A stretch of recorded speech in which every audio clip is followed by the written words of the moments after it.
السلام علیکم ورحمۃ اللہ وبرکاتہ۔ فرانس کے صدر نے ایک نالائقی اور بے وقوفوں والی اور کمینی حرکت کی ہے۔ آپ صلی اللہ علیہ وسلم کی شان اقدس میں گستاخی کی،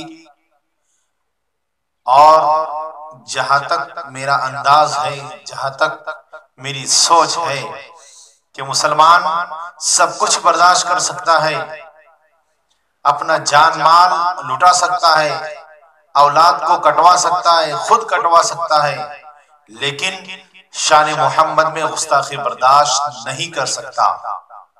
شان محمد میں گستاخی کو بالکل بھی برداشت نہیں کیا جائے گا۔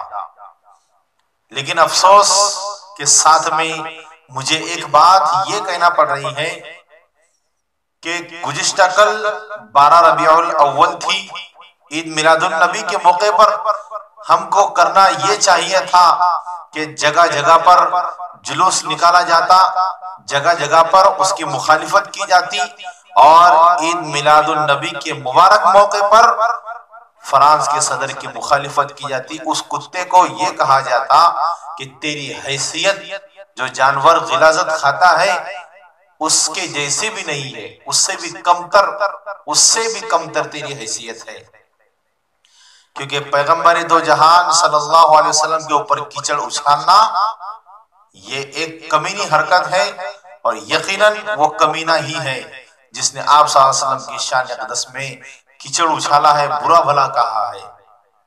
اسے کتے کا لفظ اگر دیا جائے تو وہ بھی اس کے لیے کم ہے، اگر اسے اور کوئی دوسرا لفظ دیا جائے تو سارے لفظ، جتنے لفظ میں کمینہ پن آتا ہے، وہ سارے لفظ اس کے لیے کم ہے۔ اور ہاں، ایک بات میں آپ کو یاد دلاتا چلوں، بتاتا چلوں کہ جب مصیبت کا وقت آتا ہے تو بیٹا باپ کا ہی ساتھ دیتا ہے۔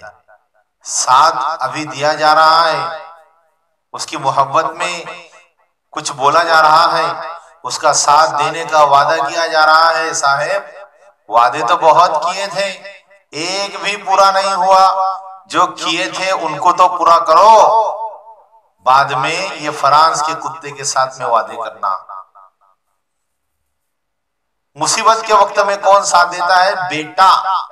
لفظ سنیے میرا، میں کسی کا نام نہیں لوں گا، بیٹا باپ کا ہی ساتھ دیتا ہے۔ یہ میں نے اب ایسا لفظ بولا ہے کہ اگر وہ سنے تو اس کو بھی سمجھ میں آئے گا کہ میری حیثیت کیا بتا دی ہے یہ لوگوں نے۔ ناظرین، یقیناً بڑا دکھ بھرا اور بہت دل دکھا والا یہ پیغام ہے کہ فرانس کے صدر نے آپ صلی اللہ علیہ وسلم کی شان میں گستاخی کی ہے، پوری دنیا جانتی ہے۔ لیکن ہم کر کیا سکتے ہیں؟ ہم کر کیا سکتے ہیں؟ اور اس ماحول میں ہمیں کیا کرنا چاہیے؟ ہمیں یہ کرنا چاہیے کہ ہم جب اسٹور پر، دکان پر، میڈیکل پر، جہاں سے بھی ہم چیز خریدے تو اس سے باقاعدہ ہم پوچھیں، اس کا لیبل دیکھیں اور اس سے پوچھیں، اگر ہماری سمجھ میں نہ آئے تو دکاندار سے پوچھیں کہ پروجیکٹ کہاں کا ہے، کئی دشمن فرانس کا تو نہیں ہے جس نے آپ صلی اللہ علیہ وسلم کی شان میں گستاخی کی ہے۔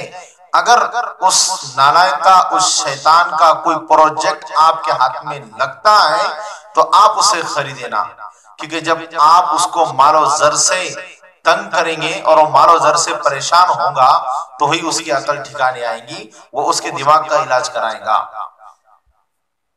کیونکہ میرے آپ کے پوری دنیا کے نبی جنہوں نے راہ راست دکھا کر گئے، ہم کو جینے کا قرینہ سکھا کر گئے، زندگی گزارنے کا طریقہ سکھا کر گئے، دنیا و آخرت کو ہمارے سامنے رکھ کر کے گئے، اللہ تبارک و تعالی کی ہم کو پہچان کر کے گئے، یہ ایسا بے وقوف ان پر بھوکتا ہے، یہ ایسا بے وقوف ان کو برا بھلا کہہ رہا ہے۔ یقیناً اس کو کسی پاگل دواخانے میں جانا چاہیے اور اپنے خود کا علاج کرانا چاہیے۔